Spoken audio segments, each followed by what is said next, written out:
This spring, you ordered hundreds of agents to pore over all the Epstein files, but not to look for more clues about the money network or the network of human traffickers. You pulled these agents from their regular counterterrorism or drug trafficking duties to work around the clock, some of them sleeping at their desks, to conduct a frantic search to make sure Donald Trump's name and image were flagged and redacted wherever they appeared. In your book, you describe your literary alter ego, Kash the Knight, as a wacky, easily bored wizard carrying out King Donald's vengeance by driving his enemies out of the kingdom. In the books, King Donald is besieged by the evil Hillary Queentown, but saved in the end by Kash. Then Kash goes on to catch mules who are stealing the 2020 election for the great King Donald from Sleepy Joe. Your supporters had hoped that you would graduate from imagining yourself a romantic fairy tale knight to actually running America's premier federal law enforcement agency.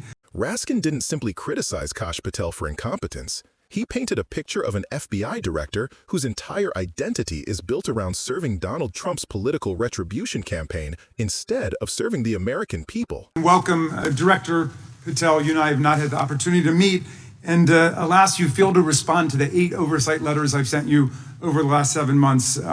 So we do have a lot of questions piling up for you, but I want to start with a word of praise. The first FBI director was J. Edgar Hoover, who steadfastly refused to hire women, African Americans, and other minorities as agents. And although he was a closeted homosexual who lived in domestic partnership for decades with Clyde Tolson, he also participated in anti-gay crusades. He aggressively promoted what we would today call white Christian nationalism, and he would undoubtedly be turning over in his grave to see as one of his successors a first-generation Indian American and a proud Hindu. So I congratulate you on being a breakthrough in this sense and being a beneficiary of the civil rights movement that opened up the FBI and the federal workforce to lots of people who never would have been hired in its first decades.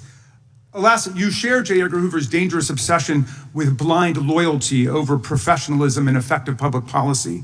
For Hoover, it was blind loyalty to him in keeping his secrets. For you, it's blind loyalty to Donald Trump in keeping his secrets. During your confirmation, it was widely noted on all sides that your primary qualification was your unwavering loyalty to Trump.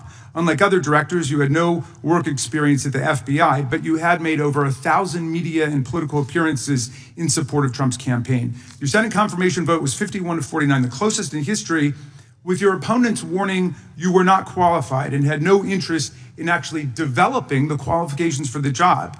I hoped that they were wrong. Alas, they were not. While most other new FBI directors drew on their experience as FBI agents, you didn't have that. But you did write a picture book trilogy for children ages 5 and up based on your experience clashing with President Trump's political enemies. In your book, you describe your literary alter ego, Kash the Knight, as a wacky, easily bored wizard carrying out King Donald's vengeance by driving his enemies out of the kingdom. In the books, King Donald is besieged by the evil Hillary Queentown, but saved in the end by Kash. Then Kash goes on to catch mules who are stealing the 2020 election for the great King Donald from Sleepy Joe. And then in the third book, Kash takes down the dragon of the jalapenos, nicknamed the DOJ. Your supporters had hoped that you would graduate from imagining yourself a romantic fairy tale knight to actually running America's premier federal law enforcement agency. Alas, just as we've learned how dangerous it is to put a science-denying anti-vaxxer in charge of our public health, we've learned how dangerous it is to name as director of the FBI a man who thinks of himself as a fairy tale knight who keeps a fire-breathing dragon named DOJ at home to forcibly drive villains out of the kingdom. When Charlie Kirk was assassinated, while his killer was still on the loose, you decided you didn't need to be at FBI headquarters in Washington to work with your team while the chaotic manhunt unfolded. You spent your evening dining in a swanky Midtown Manhattan restaurant and tweeting out false information that the subject of the shooting was in custody, a statement you had to retract 1 hour later. Your performance was so disturbing that even the mega base was alarmed. Culture warrior Christopher Rufo, who just a few months ago sat in your chair as a Republican witness, observed that you performed terribly, and he called for your ouster. The FBI might be able to survive your delusions of grandeur and the explosively volatile temper that was on display yesterday in the Senate. But the intractable problem is that you are running the FBI not as a law enforcement agency charged with keeping the American people safe, but as a political enforcement agency working directly for the president's vengeance campaign. 7 months in, it's impossible to overstate the destruction, chaos, and demoralization you've brought to the FBI and its workforce and the resulting danger your actions have caused to our country. You've been systematically purging the FBI of its most experienced and qualified agents, division leaders, and experts in counterterror, counterintelligence, and cybersecurity, precisely the people who have the expertise you lack and which the FBI and the country need. They've been expelled from the ranks of the Bureau simply because they did their duty investigating crimes, including those committed by the mob that attacked the Capitol on January 6, 2021, and beat the hell out of more than 140 police officers, or simply because you suspected them of being insufficiently loyal to Donald Trump. You illegally sacked Brian Driscoll, the former acting director of the Bureau and a decorated counterterrorism expert who worked at the FBI for nearly 20 years. According to Driscoll, you told him your own job, quote, depended on the removal of agents who worked on the cases against the president, regardless of whether the agents chose to work on those cases or not. You added, quote, the FBI tried to put the president in jail and he hasn't forgotten it. You forced out the leader of the Salt Lake City field office, Mehtab Saeed, just weeks before Charlie Kirk's assassination, depriving the FBI of an experienced counterterrorism expert described by her colleagues as absolutely the best and legendary. She would have led the FBI's manhunt had she not been fired. When Trump decided that rounding up immigrants with no criminal records was more important than preventing crimes like human trafficking of women and girls, drug dealing, terrorism, and fraud, you ordered the 25 largest field offices to divert thousands of agents away from chasing down violent criminals, sex traffickers, fraudsters, and scammers to carry out this immigration crackdown. Director Patel, you treated the men and women at FBI with disrespect and paranoia. You've assembled a roving band of freelancing henchmen within your office and charged them with conducting unauthorized investigations, targeting and harassing career FBI employees. Amazingly, you forced senior leadership to repeatedly take polygraph tests to prove their political loyalty and pushed out leaders who refused these demeaning exercises. And now we're seeing one very clear reason why you want to build a political FBI: the Epstein files. You want an FBI blindly loyal to Trump and to you as his enforcer so you can continue your cover-up of a massive international sex trafficking ring with more than 1,000 victims, betraying all of the survivors of the sexual violence. Before you got in this job, you called for full release of Epstein files, telling podcaster Benny Johnson that the only reason the list was not released by DOJ and FBI was, quote, because of who's on that list. Upon your confirmation, you promised that, quote, there will be no cover-ups, no missing documents, no stone left unturned, and anyone from the prior or current Bureau who undermines this will be swiftly pursued. This spring, you ordered hundreds of agents to pore over all the Epstein files, but not to look for more clues about the money network or the network of human traffickers. You pulled these agents from their regular counterterrorism or drug trafficking duties to work around the clock, some of them sleeping at their desks, to conduct a frantic search to make sure Donald Trump's name and image were flagged and redacted wherever they appeared, whether an email, a text, a letter, an interview, a photograph, or a video. In May, Attorney General Bondi reportedly told Trump that his name had indeed appeared multiple times throughout the Epstein files. And not long thereafter, in July, you and the Attorney General released a memo claiming that, quote, no further disclosure would be appropriate or warranted. In a few short months, how did you go from being a crusader for accountability and transparency for the Epstein files to being a part of the conspiracy and cover-up? The answer is simple. You said it yourself, because of who's on that list. Donald Trump's relationship with Epstein over the years is well documented. A week ago, the Oversight Committee released Trump's disturbing birthday book note to Epstein, written over a drawing of a woman's naked body, referring to a, quote, wonderful secret. The Oversight Committee obtained the note from the Epstein estate, not from the FBI, raising questions again of whether the FBI has been withholding documents.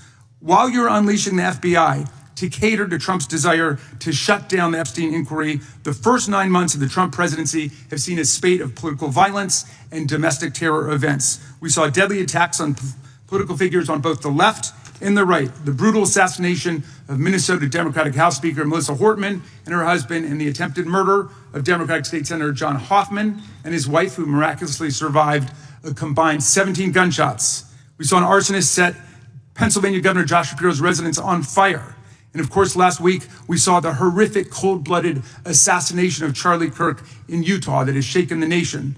1 minute after Charlie Kirk was shot in the neck, a 16-year-old shooter in Evergreen, Colorado, radicalized by white supremacist ideology online, opened fire and critically wounded 2 other students at Evergreen High School. We've seen lethal anti-Semitic violence, including the murder of 2 young Israeli embassy staffers just blocks from the Capitol, and then in the attack on a gathering of Jewish people in support of hostages held in Gaza in Boulder in June. We've seen continued mass shootings at schools, like the domestic terror incident at a Catholic school in Minneapolis last month, which killed 2 children and wounded 18 others. And in August, a man fired more than 500 bullets at the Centers for Disease Control and Prevention, killing a police officer who was a Marine veteran and a father. People like Melissa Hortman and Charlie Kirk should be able to participate in politics as elected officials or active citizens without being shot down in cold blood in the United States of America. People should also be able to go to elementary school, to middle school, to high school, to work,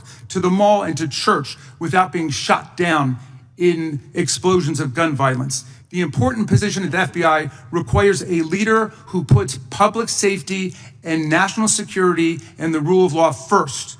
I'm afraid, Director Patel, you've given us reason to believe you've used the powers of the FBI to serve Donald Trump and his agenda of partisan retribution. You've broken your promise not to do that. You've betrayed Jeffrey Epstein's victims and survivors. You've turned your back on the career law enforcement officers of the FBI.